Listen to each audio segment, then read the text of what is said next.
और मित्रों, जैसे कि आप जानते हो, मैं इस सप्ताह आपसे चुनाव की विशेषता के विषय में बात कर रहा था और कैसे जो हर एक निर्णय हम लेते हैं वह हमारे जीवन के परिणाम को निर्धारित करती है।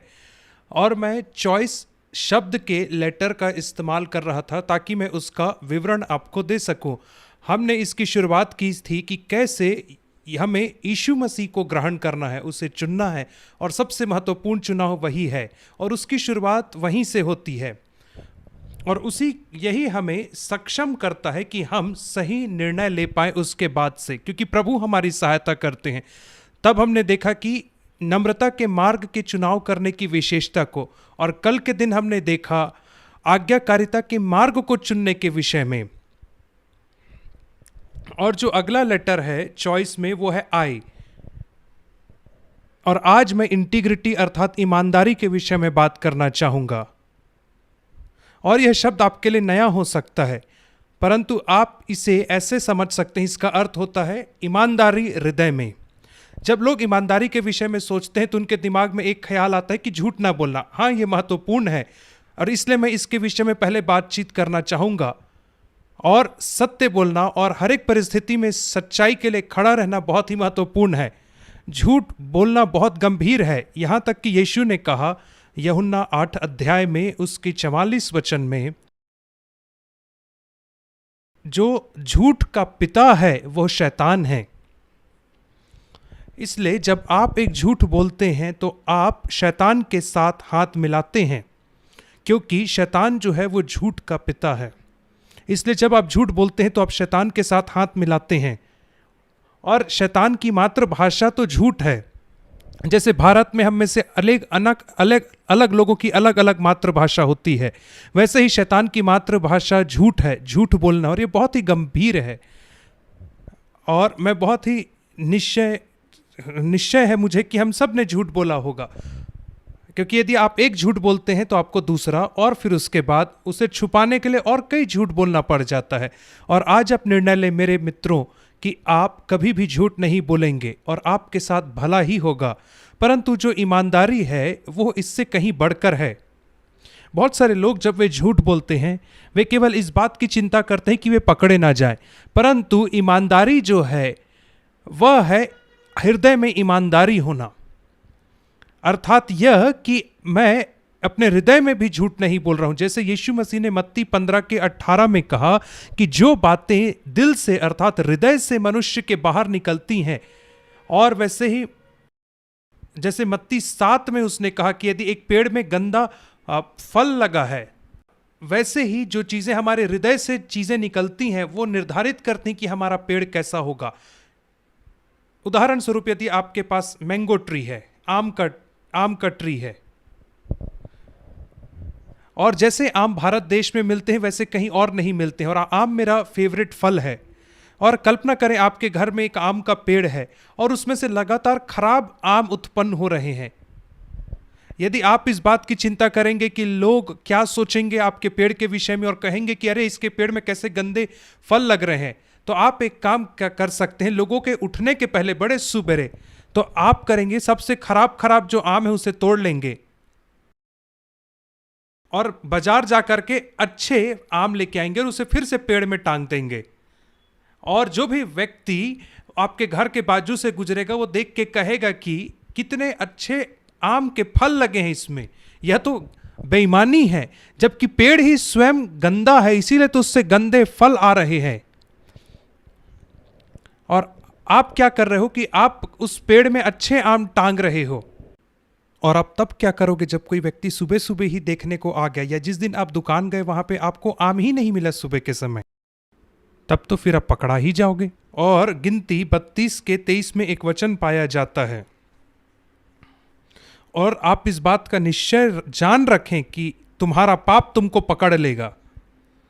और इतिहास गवाह है कि बहुत सारे लोगों ने जिन्होंने सोचा कि वे अपने झूठ बोलने की आदत को या अपने पाप को छुपा पाएंगे, आगे चल करके उनका पाप उजागर हो जाता है, क्योंकि जब उन्होंने शुरुआत की तो उनके दिल में ईमानदारी नहीं थी। और ये बहुत ही स्ट्रेसफुल जीवन होगा यदि आपको हमेशा इस पेड़ से खराब फलों को उतारना और उसमें अच्छे फल टांगना। और खुशकिस्मती से एक बेहतर मार्ग है। मैं आपको इंटीग्रिटी अर्थात ईमानदारी का एक अच्छा परिभाषा दूंगा, सरल सा, और उसका अर्थ यह है कि वह तब होना जब आपको कोई नहीं दे रहा है। ईमानदारी का अर्थ यह है कि आप तब क्या होते हैं जब आपको कोई नहीं देख रहा होता है। और उदाहरण स्वरूप एक बहुत बड़ी कंपनी है जो एक एम्प्लॉय को खोज रही है जो उनके एक इम्पॉर्टेंट पोजीशन में आए, और बहुत सारे रेज्यूमे जो उन्होंने रिसीव किए उसको देखने के बाद तो उन्होंने उसमें से 25 एप्लीकेंट्स को चुना और उनको वे एक कमरे में लेकर के जाते हैं और उन्हें क्वेश्चन पेपर देते हैं जिसमें 10 इंटरव्यू के क्वेश्चंस होते हैं, और जो उनका इंटरव्यूअर होता है वो उनसे कहता है कि तुमको 30 मिनट से ज़्यादा नहीं मिलेंगे, और 30 मिनट के बाद वो वापस आएगा। और जैसे ही वो वहाँ से बाहर निकलता है, हर कोई उस कमरे में अपने स्मार्टफोन निकाल लेता है और आंसर खोजने लगता है, और वे लोग बड़े ही जल्दी से अपने आंसर खोज लेते हैं और 20 मिनट में ही अपना पेपर खत्म कर देते हैं। परंतु एक जवान लड़की जो रहती है उसने नकल करने से इनकार किया, यद्यपि वहां पे कोई नहीं देख रहा था, और उसने अपना भरसक प्रयास किया अच्छा उत्तर लिखने के लिए, और उसने ऐसा लिखा कि वो 30 मिनट में अपने 2 प्रश्न खत्म नहीं कर पाई आखिरी के। और जब इन्विजिलेटर आया तो उसने पेपर सबके कलेक्ट किए और बिना किसी पेपर को देखे बिना उसने कहा, और हमने निर्णय लिया है कि इस कंपनी में वो पद को कौन प्राप्त करेगा। और उन्होंने उस जवान लड़की को सामने बुलाया और उसे बधाई दिया, और बाकी लोग आश्चर्य कर रहे थे कि अरे तुमने तो हमारे उत्तर को देखा ही नहीं, और तुम बिना उत्तर को देखे कैसे इस व्यक्ति का चयन कर सकते हो। तब उन्होंने दिखाया कि कमरे के पीछे में एक छोटा सा कैमरा लगा है जिसके माध्यम से वो हर चीज को देख रहा था जो कमरे में हो रहा था, यद्यपि वो वहां पे शारीरिक तौर पे उपस्थित नहीं था। तो उन्होंने कहा कि ईमानदारी सबसे ज्यादा आवश्यक है बजाय ज्ञान के। और प्रोवर्ब्स में नीति वचन के 15 अध्याय में लिखा है कि परमेश्वर की आंखें जो हैं वो सब स्थानों में लगी रहती हैं और भले और बुरे दोनों को देखती रहती। आप शायद इस बात को नहीं जानो मेरे मित्रों, परंतु परमेश्वर आपके जीवन को देख रहे हैं, ना केवल उसको जो वो कहते हैं परंतु उसको भी देख रहे हैं जिसे आप सोच रहे हैं। आपके मन के अंदर एक छोटा सा कैमरा है जिसके माध्यम से परमेश्वर आपके विचारों को, आपके आचरण को देख रहा है, आपके मन के अभिप्रायों को देख रहा है। आपको लग रहा होगा कि आपको कोई नहीं देख रहा है, परंतु परमेश्वर आपको देख रहा है। परमेश्वर ही वह एकमात्र व्यक्ति जो आपके जीवन का इंटरव्यू लेने वाला व्यक्ति है, और एक दिन हम में से हर एक को अपने जीवन का हिसाब उसके सामने देना पड़ेगा, और उस दिन वह हमारे छोटे से कैमरा को सबके सामने प्ले करके दिखाएगा। इसलिए हमें उन्हीं चीजों की खोज करना है जिनकी खोज परमेश्वर करता है। और यदि लोग आपके विषय में अच्छा भी सोच रहे हैं, परंतु एक दिन उजागर होगा कि आप केवल ढोंग कर रहे थे। इसलिए सबसे महत्वपूर्ण यह है कि आपके दिल में क्या है, क्योंकि परमेश्वर हमारे दिल में ईमानदारी की लालसा करता है, क्योंकि वही तो एक दिन उजागर होगी। प्रतिदिन खराब आम को काट के निकालना और उसकी जगह पे अच्छे आम पेड़ में टांगना बहुत ही थका देने वाला काम है। इसलिए हर दिन दिखावे का जीवन जीना बहुत ही थकाने वाला काम है, और हमेशा डर रहता है कि कहीं लोग मुझे ना देख लें। यीशु मसीह हमें एक अच्छा मार्ग प्रदान करता है, उस मार्ग में हमारी अगुवाई करता है। मत्ती के सुसमाचार के 3 अध्याय में हम यीशु मसीह की एक सेवकाई के विषय में पढ़ते हैं, जो उसकी सेवकाई है एक एक्सपर्ट माली की। वह एक एक्सपर्ट माली है जो आ करके पेड़ को और उसके जड़ को दोनों को काट सकता है।